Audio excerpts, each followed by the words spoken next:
बोलिए सद्गुरुदेव की जय। परमपिता परमात्मा की जय। अवतारधारी महापुरुषों की जय। हम लोग पीछे चर्चा कर रहे थे कबीरदास की रामायणी के बारे में। उसी तारतम्य में आज भी हम लोग चर्चा करेंगे। कबीरदास जी कहते हैं कि जीव रूप एक अंतरवासा, जीव रूप एक अंतरवासा, अंतर ज्योति किन्ह प्रकाशा, अंतर ज्योति किन्ह प्रकाशा। इच्छारूप नारी अवतरी, इच्छारूप नारी अवतरी, तासु नाम गायत्री धरी, तासु नाम गायत्री धरी। अब यहाँ जीव के बारे में बता रहे हैं कि यह जीव जब अंतःकरण में अपना वास स्थान बनाया तो वहीं पर वह ज्योति का प्रकाश उत्पन्न हुआ और वहीं इस जीव के अंदर इच्छा उत्पन्न हुई और इसी इच्छा रूपी नारी का नाम गायत्री रखा गया। यहाँ हम जीव, आत्मा और परमात्मा के बारे में भी चर्चा कर लें कि जीव है क्या। यही आत्मा जब विकारों से ग्रसित हो जाता है तो जीव रूप में हो जाता है और जब विकारों से रहित हो जाता है तो वह आत्मा आत्मस्वरूप में आ जाता है और अपने आप को पहचान करके और निज धाम को जब पहुंच जाता है, अमर लोक में पहुंच जाता है, तो यही जीव परमात्मा भी हो जाता है। ये तीनों जो है एक ही के तीनों स्वरूप है, भिन्न भिन्न परिस्थितियों और स्थानों के मुताबिक यह परिवर्तन हो जाता है। तो जब यह जीव विकारों से ग्रसित हो गया तो यह जीव अंतःकरण के अंदर आ गया और वहीं पर यह दिव्य प्रकाश प्रकट हुआ और इसके अंदर इच्छा उत्पन्न हो गई। जब ज्ञान हुआ कि और ज्ञान होते ही से अहंकार हो गया और यही अहंकार के कारण भय उत्पन्न हुआ और भय से इच्छा उत्पन्न हो गई और यही इच्छा रूपी नारी गायत्री हैं। जीव के बारे में कहते हैं कि जीव वही जो जुग जुग जिए, जीव वही जो जुग जुग जिए, उत्पत्ति परलय माही, और देह धरे 84 भटके और निर्भय कतहु नाही। जीव यह भी सदा शाश्वत रहने वाला है और यह भौतिक मंडल पर असंख्य आकृतियों को धारण करता है, लेकिन जिस आकृति को धारण करता है जहाँ भी जाता है वहाँ पर यह जीव भयमान रहता है। यह निर्भय कभी भी नहीं होता क्योंकि यह अपने आप को भूल चुका है, यह नहीं जानता कि मैं कौन हूँ।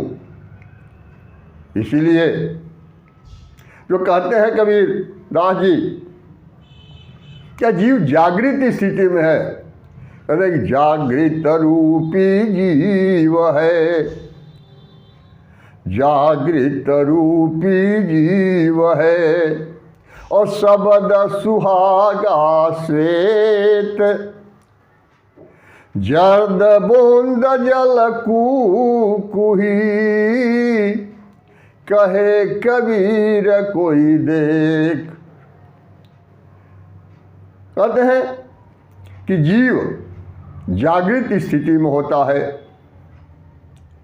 और इसकी दशा अगर मनुष्य तन पाने के बाद भी वह सुहागा रूपी शब्द को पकड़ नहीं पाता, तो फिर रज और बीज के साथ इसका संबंध होगा और जल मुर्गी की तरह से पुनः इसे गर्भाशय में जाना पड़ेगा। इसलिए यहाँ कहते हैं कि जैसे स्वर्ण है तो सोना जब तक वो स्वर्ण रूप में है, शुद्ध रूप में है, तब तक वह किसी भी आकृति को धारण नहीं कर सकता। और जब वह सोना को विकारों से ग्रसित सुनार कर देता है तो एक ही सोना से असंख्य आकृतियों की रचना कर देता है और उस समय वो हार, कंगन, सिकड़ी, अंगूठी, भिन्न भिन्न रूप और भिन्न भिन्न नाम उसका हो जाता है। और उस समय कोई भी व्यक्ति ये नहीं कहता कि यह सोना है, बल्कि वो यही कहता है कि हार है, कंगन है, सिकड़ी है या अंगूठी है। वह सोना नहीं कहता उसको। लेकिन अगर उसी हार, अंगूठी और सिकड़ी को पुनः जब स्वर्णकार के हम ले जाते हैं तो स्वर्णकार करता क्या है कि सुहागा मिला करके और उसको गला देता है गहने को, और जब गहना गल जाता है तो वह शुद्ध सोना हो जाता है और उसकी आकृति समाप्त हो जाती है। और यह सुहागा भी श्वेत वर्ण का होता है। ठीक उसी तरीके से यह शब्द भी है कि जब यह जीव विकारों से ग्रसित हो गया तो यह असंख्य आकृतियों को धारण कर लिया। पशु, पक्षी, कीट, पतंगा, असंख्य आकृतियों को धारण कर लिया। मनुष्य में भी आप देखेंगे तो एक मनुष्य की आकृति दूसरे मनुष्य की आकृति से मेल नहीं खाती। हर व्यक्ति की आकृतियाँ भिन्न भिन्न होती है और इसीलिए उसका नाम और रूप सब बदल जाता है। जीव एक ही है, जीव असंख्य नहीं है, जीव 2, 10, 20 नहीं है, लेकिन उसकी आकृति बदली, नाम भी बदल गया। और अब कोई नहीं कहता कि जीव है या कोई नहीं कहता कि यह आत्मा है, बल्कि यही कहता है कि यह पशु है या पक्षी है। पशु में भी यह कुत्ता है, गाय है, बिल्ली है, भिन्न भिन्न नामकरण हो जाता है। लेकिन वही कहते हैं कि जैसे सुनार सुहागा मिला करके और उस आकृति को खत्म कर देता है और वह शुद्ध स्वर्ण के रूप में हो जाता है, ठीक उसी तरीके से जब उस मूल शब्द के साथ हमारा संबंध अगर जुड़ जाता है तो ये आकृतियाँ समाप्त हो जाती हैं। सब आकृतियों में एक ही वह जीव दिखाई देने लगता है, एक ही परमपिता परमेश्वर स्पष्ट रूपों में दिखाई देने लगते हैं। और उसके बाद फिर इस आकृति का कोई महत्व नहीं रह जाता, अपने आप में लीन हो जाता है आदमी।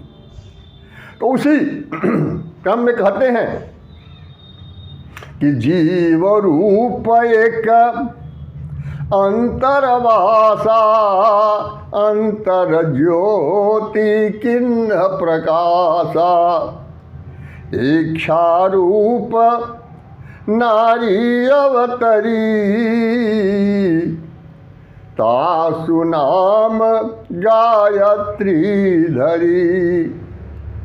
तेहि नारी से तीन सुत भयऊ, तेहि नारी से तीन सुत भयऊ। और ब्रह्मा विष्णु महेश्वर नाऊ, ब्रह्मा विष्णु महेश्वर नाऊ। फिर ब्रह्मा पूछे महतारी, फिर ब्रह्मा पूछे महतारी। और के तोर पुरुष के करी तुम नारी, के तोर पुरुष के करी तुम नारी। उसी गायत्री से तीन पुत्र उत्पन्न हुए, तीनों की तीन आकृति हो गई, तीनों के तीन गुण हो गए। रजोगुणी ब्रह्मा, सतोगुणी विष्णु और तमोगुणी शंकर हो गए। तीनों के तीन नाम, तीन स्वरूप और तीन कर्म। ब्रह्मा चूंकि रजोगुणी है तो ब्रह्मा से ही पंच ज्ञानेन्द्रिय और पंच कर्मेंद्रियों की उत्पत्ति हुई। सतोगुणी विष्णु से समस्त देवताओं की उत्पत्ति हुई और तमोगुणी शंकर से ही पंच महाभूतों की उत्पत्ति हुई। क्षितिजल पावक गगन समीरा, पंचरचित यह अधम शरीरा। यह पंच तत्वों, पंच महाभूतों की उत्पत्ति शंकर से, इसीलिए उनको भूतनाथ कहा जाता है। और फिर सभी मिलकर के और स्थूल रूप में आकृतियों की संरचना शुरू हो गई। तो वही कहते हैं कि ये तीन सुत पैदा हुए, ब्रह्मा विष्णु महेश। फिर ब्रह्मा पूछते हैं अपनी माँ से, इच्छा रूपी नारी से, गायत्री से, कि तुम्हारा पुरुष कौन है और तुम किसकी नारी हो। तो फिर गायत्री वह इच्छा रूपी नारी उत्तर क्या देती है, कहती है कि हम तुम हम और न कोई, हम तुम हम और न कोई। और तुम ही सो पुरुष हम ही तोर जोई, तुम ही सो पुरुष हम ही तोर जोई। वह गायत्री माता उत्तर देती है कि मैं तो तुमको देखती हूँ और अपने आप को देखती हूँ, और तुम ही हमारे पुरुष हो और मैं तुम्हारी नारी हूँ। लेकिन ब्रह्मा विष्णु महेश तीनों को इस बात पर विश्वास नहीं हुआ और तीनों चले अपने उस पिता की खोज में, उस पुरुष की खोज में कि आखिर वो पुरुष है कौन। लेकिन खोजते खोजते सब थक गए और शंकर और विष्णु दोनों आकर के और पुनः उस माँ से कहते हैं कि हम लोग थक गए, लेकिन यहाँ हमें जानकारी नहीं मिली वह पुरुष है कौन, वह पिता कौन है। लेकिन ब्रह्मा अभी वह लगे हुए थे और उसी समय एक गायत्री छंद उनके अंदर से मुख से प्रकट हुआ, जिसमें सूर्य की ही उपासना है, तेज की, परम प्रकाश की उपासना है। और वह जो है आकर के और जब उस गायत्री छंद में वेद मंत्रों का उच्चारण करना शुरू किए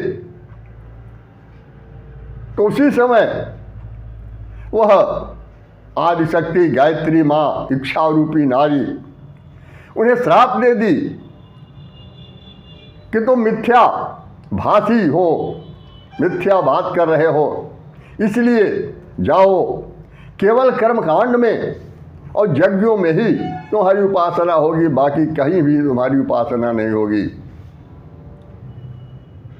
और अंत में जा करके वही इच्छा रूपी नारी, वही गायत्री तुरंत अपना स्वरूप बदल दी और 3 स्वरूपों में हो गई। और वही तीनों ब्रह्मा के साथ ब्रह्माणी के रूप में, सरस्वती के रूप में, विष्णु के साथ लक्ष्मी के रूप में, और फिर शंकर के साथ पार्वती के रूप में, उसी एक ही गायत्री, एक ही इच्छा रूपी नारी क्या 3 स्वरूप हो गया और तीनों के साथ वो लग गई। उसी को कहते हैं आगे कि बाप पूत की एक नारी, बाप पूत की एक नारी, और एक ही माय बियाय। ऐसा पूत सपूत न देखा, ऐसा पूत सपूत न देखा, जो बाप चिन्हे धाय। अब इसको अगर सामान्य बुद्धि से इसका अर्थ लगाने लगेगा कोई, तो अर्थ का अनर्थ हो जाएगा। इसलिए मूल रूप में उसकी गहराई में जाना पड़ेगा। तो कहते हैं कि बाप पूत की एक है नारी, एक ही माई बियाय, एक ही इच्छा रूपी नारी, जो इच्छा रूपी नारी से पुत्र की भी उत्पत्ति हुई, और उसी इच्छा रूपी नारी से संपूर्ण सृष्टि की संरचना है। तो वहाँ जो कहते हैं कि जो बाप पूत, तो बाप का तो पता लगाने के लिए चले, लेकिन क्योंकि वह निराकार, निर्गुण, अविनाशी परमात्मा निरंजन देव, वो अलग थे और सृष्टि के अंदर केवल नाम ही मौजूद था उनका, और वो अदृश्य हो गए। इसलिए उनके बारे में जानकारी किसी को नहीं हो पाई। और अंत में जाकर के दोनों, चाहे वो ब्रह्मा विष्णु महेश हों, इनकी भी इच्छा से ही सृष्टि की संरचना शुरू हुई, स्थूल सृष्टि की। यह जो चर्चाएं जो करते हैं, कभी वो सूक्ष्म सृष्टि के बारे में चर्चा करते हैं, स्थूल सृष्टि के बारे में वो चर्चा नहीं है। और उसको अगर हम स्थूल सृष्टि में अपनी चरम दृष्टि के अनुसार अगर उसकी व्याख्या करना शुरू कर देंगे, तो निश्चित है कि उसका अनर्थ हो जाएगा और वास्तविकता तक हम नहीं पहुंच पाएंगे। वास्तव में वैसे भी देखा जाए तो स्थूल सृष्टि में भी माँ ही बता सकती है पिता के बारे में। आज तक इस सृष्टि के अंदर कोई ऐसा पुत्र पैदा नहीं हुआ जो अपने पिता के बारे में वो जान जाए, क्योंकि पिता तो अदृश्य होता है, वह प्रत्यक्ष नहीं होता। माँ ही बताती है कि बेटा ये तुम्हारे पिताजी हैं, हम उसके ऊपर विश्वास कर लेते हैं, हम मान लेते हैं कि ये हमारे पिताजी हैं। लेकिन वास्तव में वह माँ ही जानती है कि हमारा पिता है कौन। केवल एक माँ को हम देखते हैं। उसी तरीके से यह आदि शक्ति जो महामाया है, महामाया की ही संपूर्ण सृष्टि है, संपूर्ण आकृति है। तो महामाया के द्वारा रचित यह संपूर्ण सृष्टि प्रकृति की का तो हम देखते हैं, उसका अवलोकन करते हैं, उसके बारे में सोचते हैं, चिंतन करते हैं। लेकिन वह आदि शक्ति महामाया किसके पावर से संपूर्ण सृष्टि की रचना कर रही है? वह अदृश्य है, वह निराकार है, वह निर्गुण है। और वहाँ तक पहुँचने के लिए जब तक सद्गुरु परमेश्वर के नाम का आधार हम नहीं लेंगे, तब तक यथार्थ का बोध हमें होना असंभव है। क्योंकि नाम से ही उस रूप का बोध होगा और सद्गुरु परमेश्वर का नाम जब हम नाम लेकर के और उसके अनुसार जब अनुसंधान करेंगे तब सद्गुरु का प्रत्यक्षीकरण होगा और उन्हीं के द्वारा यह मालूम होगा सारे रहस्य के बारे में। तो इसलिए जो कबीरदास की जो रामायणी है या कबीरदास की वाणी जो है वो सामान्य दृष्टि से अगर हम देखेंगे तो उस वाणी का अनर्थ हो जाएगा। इसीलिए इसको हम यही कहेंगे, उसको गंभीरता से विचार करके यथार्थ को समझने की कोशिश करें, क्योंकि एक ही इच्छा रूपी नारी से इच्छा से संपूर्ण सृष्टि की रचना है। जो कबीर कहते हैं सीधे कि चाह चामड़ी चाह चूमड़ी ये नीचन की नीच, तू तो परम ब्रह्म था यदि चाह न होती बीच। यह जो चाह है यही इच्छा है, यह इसी इच्छा के कारण, चाह के कारण हम फंसे हुए हैं इस सृष्टि के अंदर और यह नीचों की नीच है। हम तो स्वयं परम ब्रह्म परमेश्वर है।